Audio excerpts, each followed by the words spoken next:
안녕하세요. 싱가포르 드림교회 장년부 주일학교 7월 7번째 소요리 문답 강의 함께 나누도록 하겠습니다. 7번째 강의는 지난주에 예습했던 중보자 그리스도에 관한 내용입니다. 이에 앞서 우리가 남은 강의를 좀 살펴보기를 원합니다.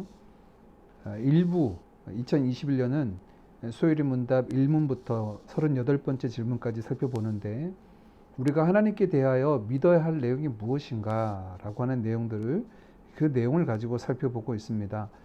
앞에 우리가 살펴봤던 내용들, 인간의 타락까지 살펴보았는데요. 7월 달에는 하나님께서 우리에게 이루시는 구속의 방법들, 그 계획에 관한 내용들 살펴보고요. 구속자 예수 그리스도께서 어떤 사역을 이루셨는가를 삼중직을 통하여서 8월 달에 살펴보도록 하겠습니다. 9월에는 이 그리스도께서 우리 가운데 이루시는 일들, 어떻게 우리가 구속에 참여하게 되는가 하는 그 방식에 관한 내용들을 함께 나누고요. 10월에는 중보의 유익, 은혜의 교제에 대한 부분들을 먼저 살펴봅니다. 그리고 올해 마지막 11월의 내용은 중보의 유익 두 번째, 영광의 교제에 관한 내용들을 함께 살펴보도록 하겠습니다. 자, 먼저 오늘은 이 하나님이 우리를 죄 가운데 그냥 내버려 두시지 않고 우리를 건져주고 계신다 하는 내용들을 함께 살펴봅니다.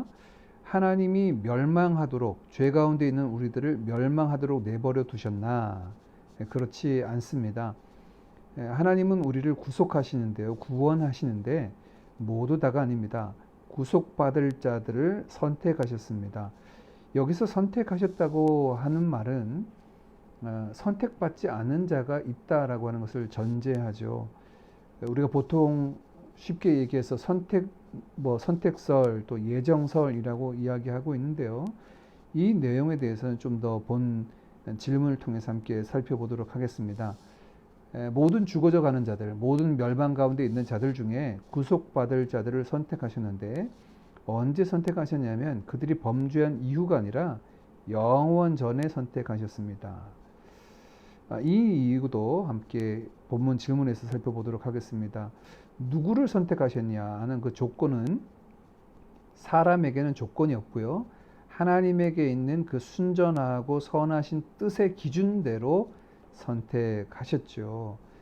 선택하신 자들과 무엇을 하셨습니까? 그들과 함께 은혜의 언약을 세우셨습니다. 은혜의 언약의 내용은 죄와 비참한 상태에서 우리를 건져내셔서 구원의 상태에 이르게 하시는 것이 은혜 언약의 내용입니다. 무엇을 통하여, 어떻게, 그 방식이 무엇입니까? 구속자를 통하여서 하나님께서 우리를 그 죄와 비참한 상태에서 건져내셔서 구원의 상태에 이르게 하신다 하는 것이 바로 은혜 언약의 내용입니다. 그렇다면 이 구속자는 누구인가? 오늘 내용은 바로 이 구속자 중심의 내용입니다. 21번째 질문에서는 이 구속자에 관해서 이렇게 이야기합니다.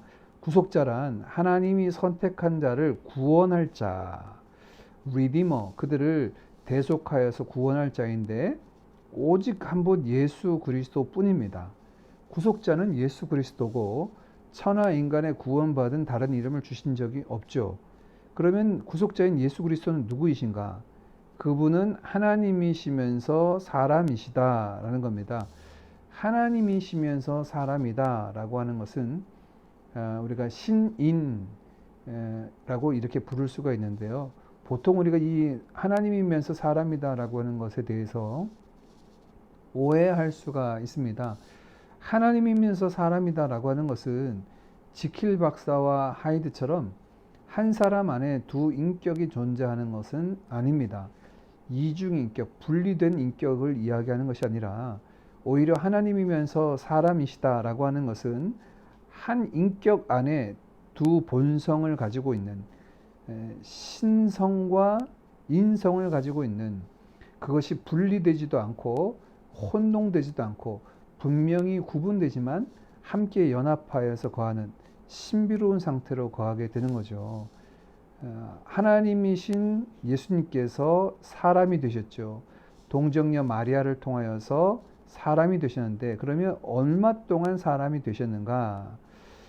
처녀 마리아에게 나셨는데 그때로부터 앞으로 계속 영원히 사람이 되셨습니다.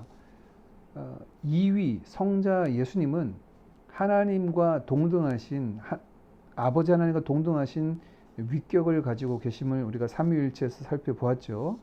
그 예수님께서 이 땅에 사람이 되셨던 것은 이 땅에 33년 공생애를 지내시는 그 기간만이 아닙니다. 십자가에서 죽으시고 3일 만에 다시 살아나신 이후에도 제자들과 함께 갈릴리에서 만나셔서 식사를 하실 정도로 이 인성을 그대로 가지고 계신 거죠. 사람이 완전히 되신 겁니다. 겉모습만 사람이 되신 것이 아니라 사람처럼 식사도 하시고 모든 것들을 하시는 그 인성을 가지고 계신 거죠. 그때로부터 시작해서 영원토록 그렇게 사람이 되신 하나님이시면서 사람이 되셨습니다. 그러면 어떻게 하나님의 영원하신 아들로서 사람이 되실 수 있을까? 어떻게 그 방법이 이루어졌는가라고 하는 것을 그 방식을 22번째 질문에서 살펴봅니다. 참 몸과 지각 있는 영혼을 취하셔서 잉태되시고 태어나셨습니다. 성령의 권능으로 처녀 마리아에게 잉태되셨고 죄 없이 태어나셨다. 이것이 구속자 예수 그리스도에 관한 내용입니다. 그러면 왜 구속자이신 예수 그리스도는 이렇게 하나님이 사람이 되셔야만 했는가? 한 인격 안에 두 본성을 가지신 분이 되셨는가라고 할 때 이 하나님의 신성과 사람의 인성이 구속자로서 가져야 할 두 가지 요건이 필요했기 때문입니다. 하나님의 신성으로서는 죄가 없으셔야 되죠. 또한 더불어서 하나님의 신성으로는 능력이 있어야 됩니다. 어떤 능력이냐면 죄와 사망의 권세를 깨뜨리실 능력입니다. 로마서 1장 4절 말씀은 부활하셔서 그 능력으로 하나님의 아들이 되셨다라고 예수님의 그 능력을 신성으로 이야기하고 있음을 알 수가 있죠. 사람이 되셨다라고 하는 것은 우리를 대속하기 위한 대속 제물로서 동등한 사람이 되셨죠. 사람이 되셨고 또한 더불어서 이 구속주로서 이 비참함에 있는 죄의 비참함에 있는 우리의 모든 것들을 체휼하셨다. 경험하여 아셨다. 그래야지만 중보자로서 우리의 모든 것들을 감당하실 수가 있죠. 하나님이시자 사람이신 예수님 부활하신 이후에도 지금 승천하셔서 하나님의 보좌 우편에 앉아 계시죠. 보좌 우편에 앉아 계신 하나님은 예수님은 여전히 하나님이시자 사람이십니다. 하나님의 신성으로서 만왕의 왕으로서 모든 만물을 다스리고 계시고 사람의 인성으로서 우리를 위하여서 중보하고 계시죠. 이 두 사역을 감당하실 수 있는 것도 곧 예수님께서 한 인격 안에 이 두 본성을 가지고 계심을 인하여서입니다. 자, 이 내용을 이제 본 질문을 통해서 좀 자세히 살펴보도록 하겠습니다. 하나님께서 모든 인류를 죄와 비참함의 상태에 멸망하게 버려두셨나요? 예, 답은 아니죠. 하나님께서 우리가 알고 있듯이 구원 계획을 가지시고 우리를 구원하시죠. 구속하십니다. 이것은 당연한 결과입니다. 왜냐하면 하나님께서 인간의 범죄로 말미암아 모든 세상이 멸망하도록 내버려 두셨다면 하나님의 창조는 실패로 끝나버리기 때문에 그렇습니다. 그런 하나님은 본성상 실패하실 수 없는 분이시죠. 전능하신 분입니다.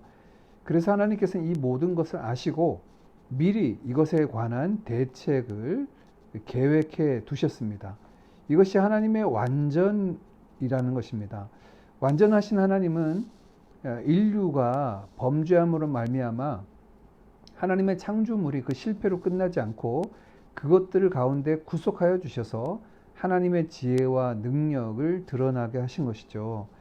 우리가 앞서 살펴봤던 것처럼 하나님께서 그 순전하고 선하시고 기뻐하신 뜻대로 이것을 우리 앞에서는 기준이라고 살펴봤습니다. 하나님의 구원의 기준이 있는데 그것은 사람에게 있지 않다라는 겁니다. 사람이 구원받을 자격이나 요건 또는 열심에 의해서 그 기준에 부합하는가 그렇지 않고요. 그 기준은 철저하게 하나님의 기뻐하시는 뜻 그 가운데 있음을 알 수 있습니다. 언제 그럼 이런 계획을 가지셨나요? 예, 영원 전에. 이 영원 전에 그 계획을 가지고 계셨다. 이 영원에 관해서는 사실 우리가 알 수가 없습니다. 왜냐하면 하루살이가 다년생 동물과 식물의 삶을 이해할 수 없는 것처럼 시간 안에 살아가는 우리가 시공간 밖에 계신 영원하신 하나님의 그 인식을 알 수가 없는 거죠. 하나님은 시간 밖에 거하시기 때문에 우리는 시간 안에서 선후가 있어서 창조하시고 타락하시고 그 이후에 구속하신다라고 하는 직선상의 시간의 흐름 안에서 그것을 이해하지만 하나님은 이 모든 것들을 그냥 통으로 영원이시기 때문에 시간 밖에서 이 모든 것들을 다 조명하고 계신 것을 알 수가 있죠. 이렇게 되어질 것에 대해서 하나님께서 미리 아셨을까요? 네, 아셨죠. 왜냐하면 하나님은 영원하신 분이죠.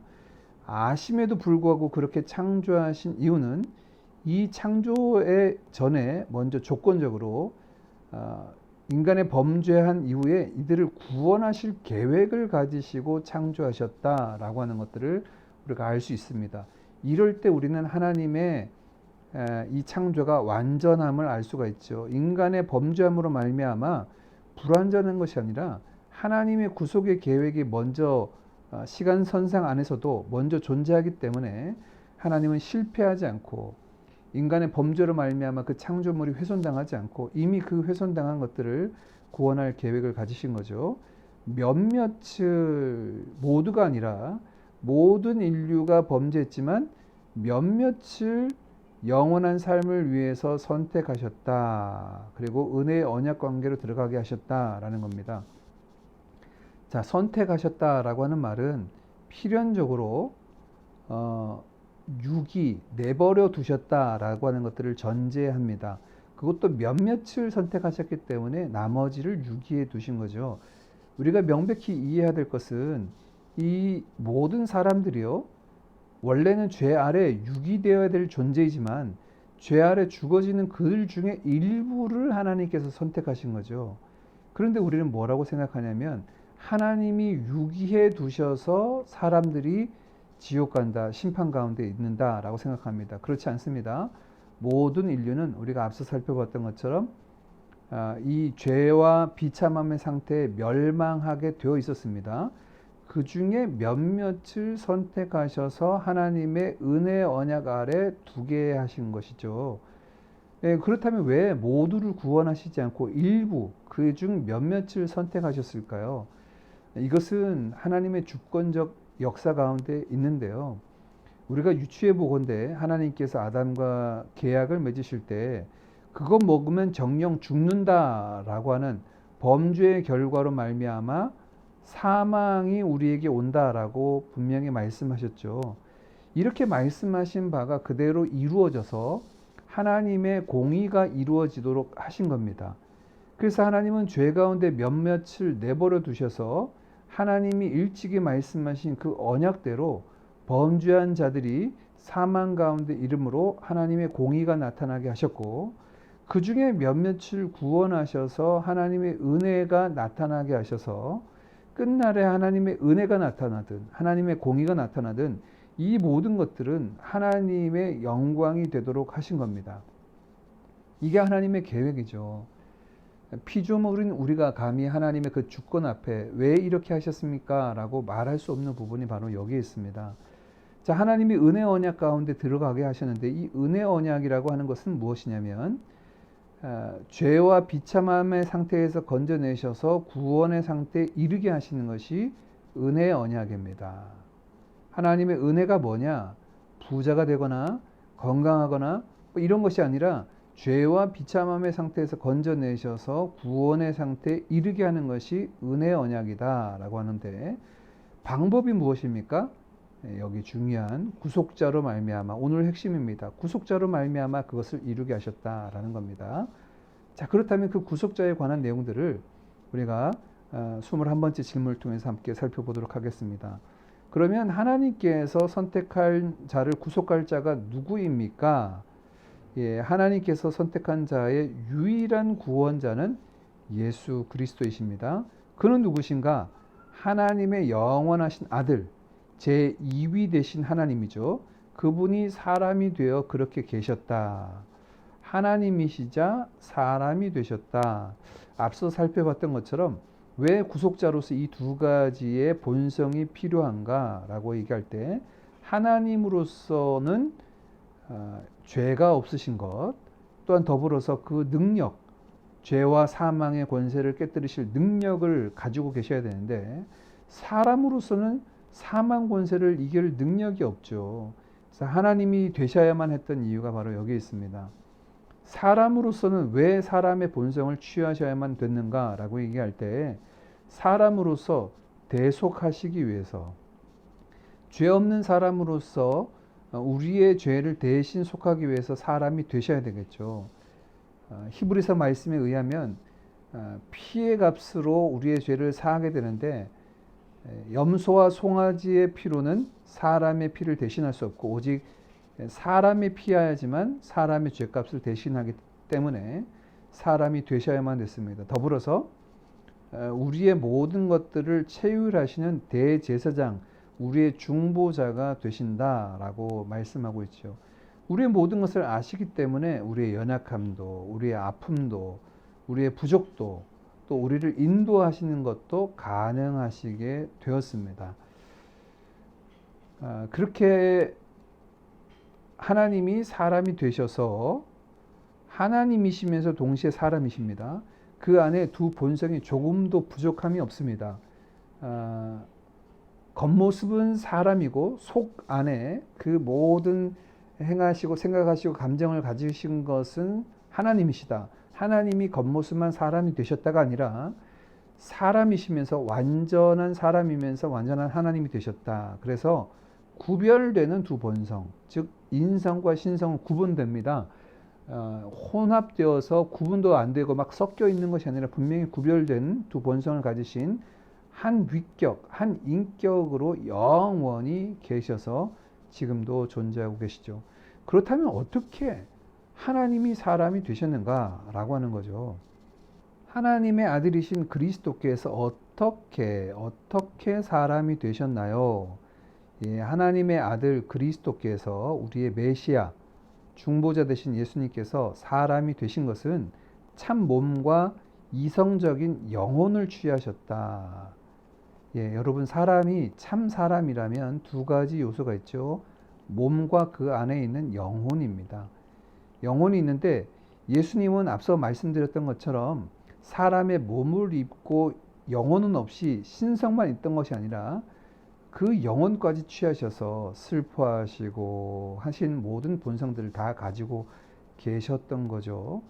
이 모든 것들은 완전한 사람이 되셨다는 겁니다. 그러면 어떤 방식으로 그렇게 사람이 되셨냐?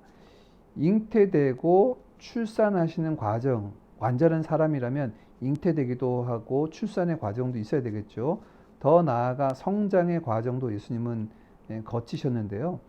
잉태되기 위해서 성령의 권능으로 죄 없이 처녀 마리아의 복중에 잉태되셨고 태어나셨습니다.